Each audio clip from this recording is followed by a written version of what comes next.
नमस्कार विद्यार्थी मित्रांनो. Radhika sit down. आता बघा आपण चला इंग्रजी शिकूया झटपट. कसं शिकायचंय? झटपट शिकायचंय. मराठीतलं वाक्य इंग्लिश मध्ये करायचंय आणि त्यासाठी आपण एक टेक्निक वापरणार आहोत. चला आपण मराठीतलं वाक्य इंग्लिश मध्ये करून बघूया. सूर्य तेजस्वी आहे. वाक्य काय? सूर्य तेजस्वी. सूर्य तेजस्वी आहे.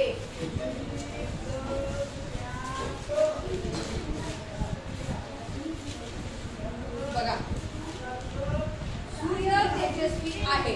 आता सूर्याला शब्द सन, पण लगेच सन घ्यायचं नाही. लक्ष द्या माझ्या बोलण्याकडे. सूर्य हा एकच आहे का अनेक आहेत? बरं,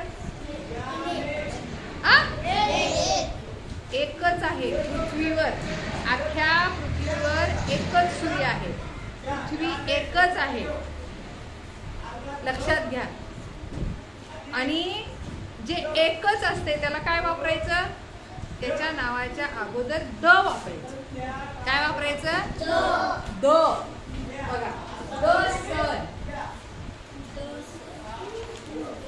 बघा, याला नंबर द्या. 1 2 3. द सन. बघा, लक्ष द्या. हा एकुलता एक म्हणजे एकटाच आहे, याच्यासारखा दुसरा नाही. म्हणून याला काय वापरायचं? द सन. काय म्हणायचं? द सन. आडेला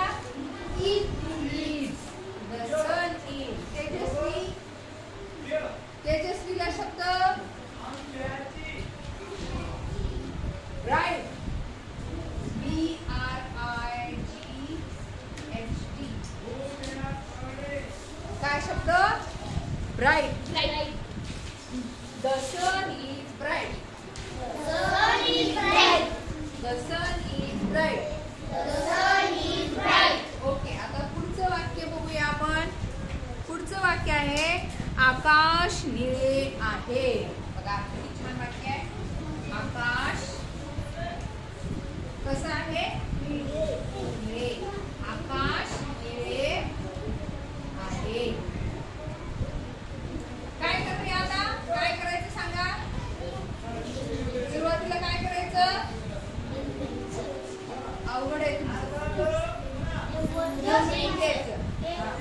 1 2 3 करता कर्म आणि हेच वाक्य इंग्लिश मध्ये करत असताना 1 3 2 आकाश.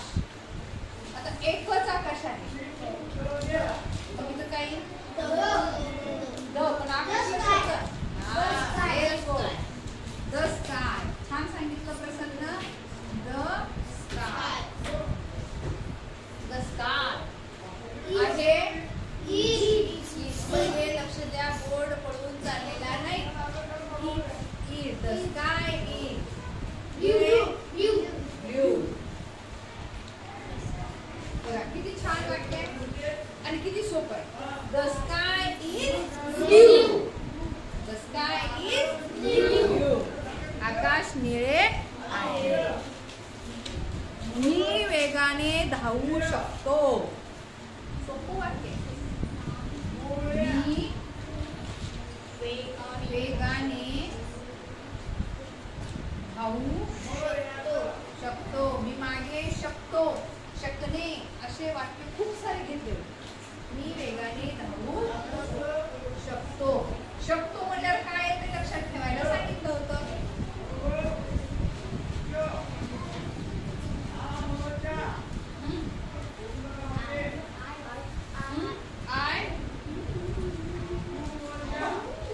शकणेला शब्द आय कॅन.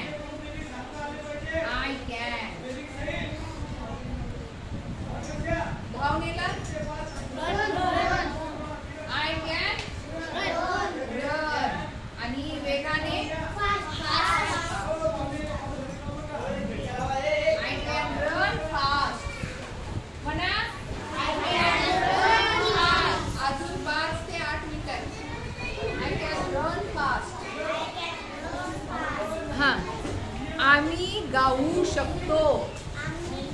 हा बघा लास्ट वाक्य घेऊ आपण.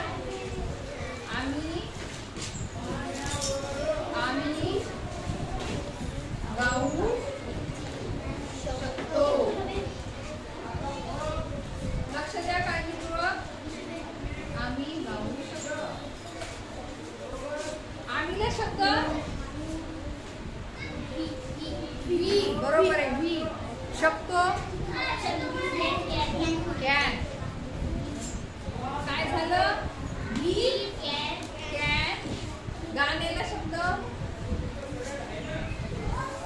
गाणे सिंग.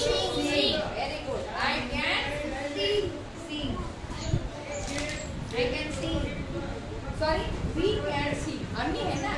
आम्ही गाऊ शकतो. I can sing. आम्ही गाऊ शकतो. We can sing. समजलं सर्वांना? आता हे सगळं वाक्य लिहून घ्या. 3 रेघेमध्ये व्यवस्थित